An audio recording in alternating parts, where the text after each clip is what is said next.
The buzz in London for the official unveiling of Lotus's new F1 car attested to the mystique the Lotus name still carries. The familiar green and yellow is still there, but nowadays the venerable British marque is owned by Malaysia's state-owned car maker Proton. And the new Lotus F1 team is owned by a Malaysian consortium led by the founder of the budget airline AirAsia. An idea like this. I think we got a very hard task ahead of us, a big challenge, but this is what we are here for. So I'm really fired up for this. The Lotus team's rebirth has created plenty of buzz in Malaysia too. The country's sports minister announced the team's driving lineup: Italian Jarno Trulli, Finn Heikki Kovalainen, and Malaysian Fairouz Fauzi as the backup. I think we have surprised many by having such a powerful lineup of drivers. It shows our seriousness in this whole adventure. Signing up drivers was one thing. Many still doubted the startup team with a historic name would be able to get a reliable car, a car of any kind, on the grid in time for the first race in March. If you think that we only got the entry on September the 12th, and we had to put a car fully designed, 8,000 parts. We don't even have tire warmers. We have to buy everything from scratch.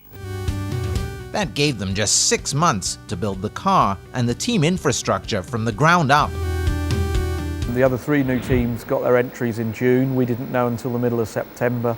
I think that short space of time is unprecedented in modern Formula One. Basing themselves out of Lotus's historic headquarters in Norfolk, England, they quickly ramped up from just 4 to 130 staff as they raced to be ready for the season opener. Lotus's chief technical officer, F1 veteran Mike Gascoigne, feels the team could be part of a return to earlier Formula One values.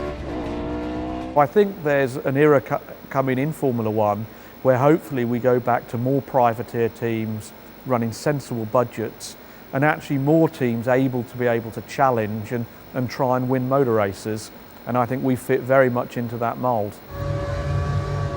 To the surprise and disappointment of many, Lotus failed to get the backing of Malaysia's state oil company Petronas, who opted to sponsor Mercedes instead. But they still came up with enough sponsors to raise the estimated $60 million needed to race this season. The Malaysian-based team is part of an eastward shift in F1's focus. Malaysia has been hosting races for more than a decade now, with several other Asian countries also on the calendar. But having a Malaysian-owned and based team is a whole new step. Formula One needs to become a truly global world sport, not a sport with European teams competing around the world. Fernandez, who built Asia's leading low-cost airline from the ground up in a few short years, believes the benefits, both for Lotus and his airline, will be immense. When you have an airline that moves 30 million people around, obviously we can move them around more to Grand Prix, sell tickets, merchandise, etc. You know, a lot of the racing teams are racing teams, but I think we'll bring a whole lot of marketing and branding to the Lotus experience, and there'll be extension of the branding from there. On the racing front, the Lotus team have been careful to keep their ambitions and expectations realistic, aiming to finish every race and to end the season as the best of the 3 new teams. For me, by the end of the season, I want to be beating 2 or 3 of the established teams as well and be a solid midfield operation. Lotus did manage to get both their cars on the grid and across the line, just barely, for the first race in Bahrain, unlike the other new teams. The 3rd stop of the season brought Lotus to its new home circuit in Kuala Lumpur. To actually have a Lotus F1 team backed by Malaysian government, a great guy like Tony Fernandez at the back at the helm of the team, I think there's a very big following, and I'm actually quite proud to actually have a team to support, to call a team of our own actually. As the season progressed, Lotus's qualifying performances steadily improved, and their cars generally proved reliable on race days.